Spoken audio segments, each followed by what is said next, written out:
So after drying, after chamoising, after being tucked away and drying off, there we have the TR7. And I don't care how you slice it, that's one pretty little car, especially considering it's all original.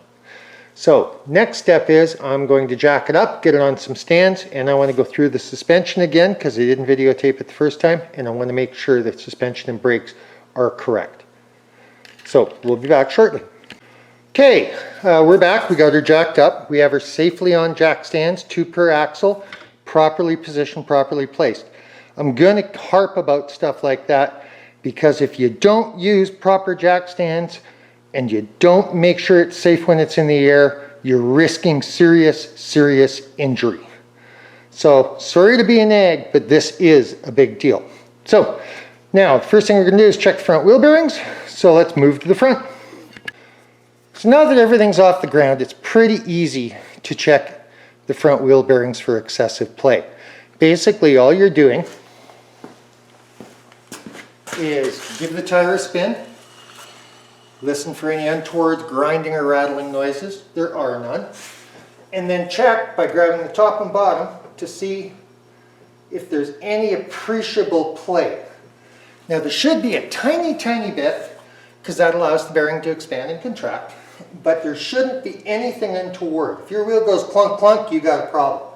If it's got a tiny wiggle like this one, she's okay. So let's go look at the other side.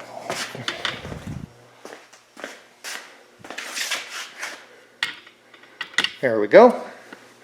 Same deal. Give her a spin. No appreciable noise. And just the tiniest bit of play. Nothing untoward. So they're good. Let's check at the back. Because yes, there are axle bearings in the back. Depending on the model, a Triumph early or late, there are different styles. Read the book. But basically, you're checking for the same thing. Is there any appreciable looseness anywhere? Any rude noises? None.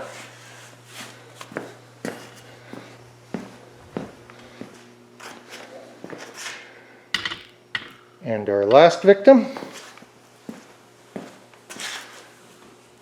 Any appreciable noises? 0. No play. Perfect. So we know that's done. It's time to knock the wheels off. Okay, now she's up in the air, safe and sound. You can see my jack stand in place. We're going to start by checking the rear brakes. And the tools you need for that are going to be a big hammer, an impact driver, because there's a screw on there that holds the brake drum against the hub that generally you're not going to get by hand. So we're going to dive in and get the brake drum off and take a look.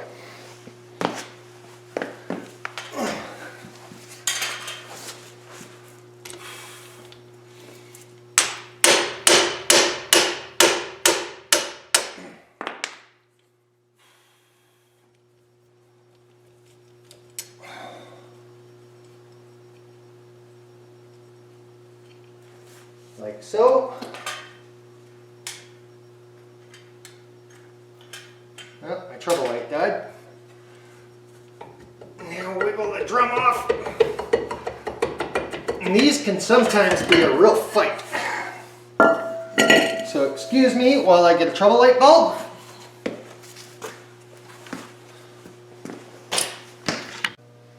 Okay, we've got a rough service bulb. A new light bulb. Always get rough surface, that way when you bump the thing it doesn't break the bulb. And we're going to tie back into this. So, if we look in here, we can see there's lots of brake shoe left. There's no leaks at the wheel cylinder. There's no issues at all. And it's pretty much ready to go. But what we are going to do, I'm going to grab a piece of sandpaper.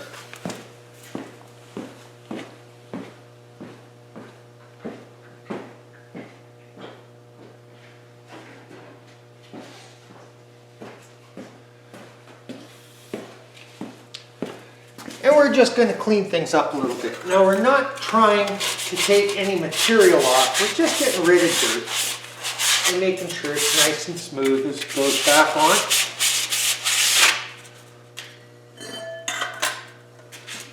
Do the same thing here.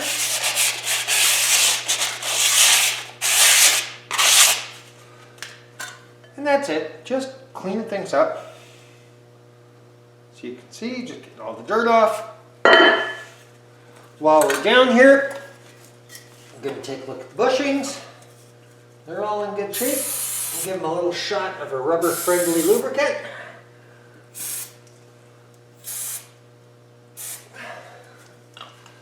And we look real deep underneath. We can see there's no leaks of consequence on the rear end. Let's get those upper bushings.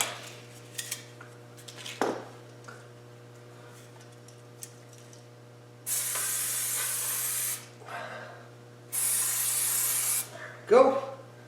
And when we get to the other side, we'll do the same thing. Now, going back together, just turn things so you have the set screw at the bottom. Makes it easy to line up. And just take her and wiggle her back on.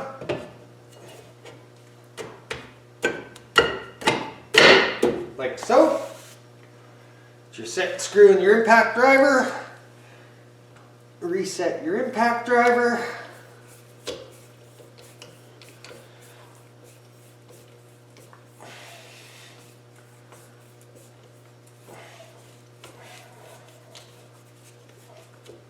And tighten it up. And you don't have to go nuts, just get it good and tight. Because you don't want anything rattling or banging. And that's about it back here. Everything else is in good shape. The spring, drive shaft looks good. We can see well underneath and we can see the whole exhaust. Everything's in fine shape. So she's good to go. Now we'll move up, do the same thing on the front end.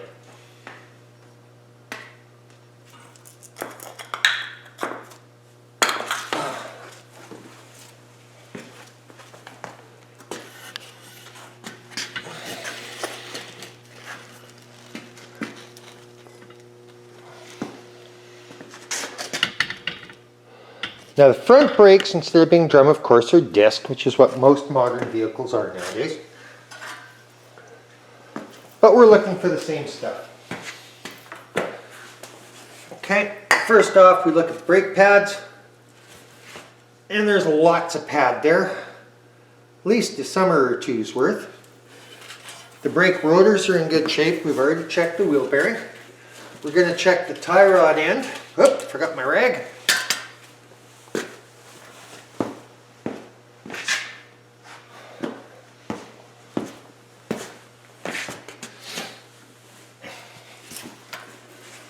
And just check it. It's good. Check the boots on the rack and pinion. They're good. Sway bar bushings are looking good, so we'll do the same as we did before. Give them a little shot. And at the door control arm. And then a quick scuff, just to clean things up. She's been in settings for a while, so take the opportunity just to get everything nice and clean.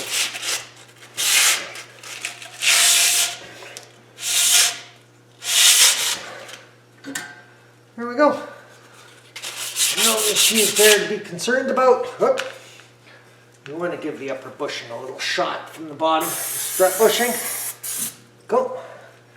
Make sure the gator on the shock is good. There's no signs of the shock leaking. There's no signs of the caliper leaking. And what we can see under here is where all that oil leaked from the valve cover gasket. And that's okay. It keeps it from rusting. We also know, because there's no drips on the floor after running, that the valve cover gasket's tight and there are no more leaks. So now we're going to repeat this process on the other side, and then we'll look at putting everything back together and what other things we have to deal with. So we'll be back in a couple of minutes. Okay, we've finished up both sides. Brakes on both sides have been checked, suspension's been checked, we've lubricated everything, everything's in good shape. Now let's take a real deep dive underneath. We're going to crawl on the creeper and take a hard look at the whole bottom side of the car. Now, we got some light going under here already as we go into the spare tire well. Now, as you can see, there's no leaking back here, there's no issues, no problems, and what's real amazing for a TR7 is there's no rust. There's no rust anywhere. So, take a look at this side. Okay, exhaust is in good shape. And again, no rust anywhere under here. The exhaust is good, the floor pans are good. Now, we can see where all that oil went when my cousin drove it out here and piddled liters of it out. But other than that, we can see some got onto the diff case, but it doesn't seem to be any actual leaking or seepage from the case. But what's really beautiful is, look at that, there's no rust. This car is clean as a whistle, which is really good to see. And then up there we have the transmission. Now we checked the fluids on it, but you can still see, like I said, this thing, he used 3 liters of oil to go about, let's see, 500 kilometers, and Lord knows how long it had been leaking before that. So we can see the effects. It's we don't need to rust check this one, she's done. And there's no rust to rust check, which is awesome. Here we see the original British Leyland muffler. This thing is just amazing. It's as good as it looks at the top. Confirms our original check over of it. She's just a sweet piece inside and out. And like I said, no leaks on the axles. She's looking good. So she's quite the decent little piece. I'm really happy with that. The front suspension's good. Okay everyone, we're back. Last little bit, figuring out wheels and tires. Now, tires I got to change. I was just going to use the factory steel wheels, but in taking off the hubcaps from the rims, we've run into some challenges. You know, these are very old, and what I didn't see until they started coming off is we got some breakage that I can probably fix. I don't think this one can be fixed. Got all the pieces, but that's asking a lot of any glue. This one's okay, but it needs refinished. And the last one is the worst of the bunch, and even the pieces are missing. Now I do have a set of factory alloys, but I really didn't want to use those on this car because I was saving them for TR7 Evolution. So I got to do some thinking and figure out what we're going to do on wheels and tires. That's going to take a little time. But the great part is, look at all we discovered today. Suspension's in great shape, brakes are in great shape, no rust. I'm still amazed, the TR7 with no rust, not even on the exhaust. So that's got me kind of happy. There's some more work to do yet. We've got some little things to deal with. But next step's got to be, what have I got for hubcaps? I do have a bunch of parts in storage. Maybe I got something. And then we'll have to refinish them. The wheels have to be cleaned, repainted. And those ancient tires, which kind of scared to think they might be original, they need to be replaced. I have a set of 185/70s from another project that can go on it, so that'll sort that out. But by and large, I'm just amazed at how good this this TR7 is. Now I knew it was a good car when I got involved with it. I took a good look at it, but I couldn't jack it up and stuff. The deeper I get, the better it is. The only problems of any major consequence are the top and the one seat. but the top can be repaired or replaced. The seat can be recovered. I just have to decide the route to go. In the meantime, we're going to take a break, do some thinking, do some digging through the stockpile. Like I said, I want to use the original Steelies.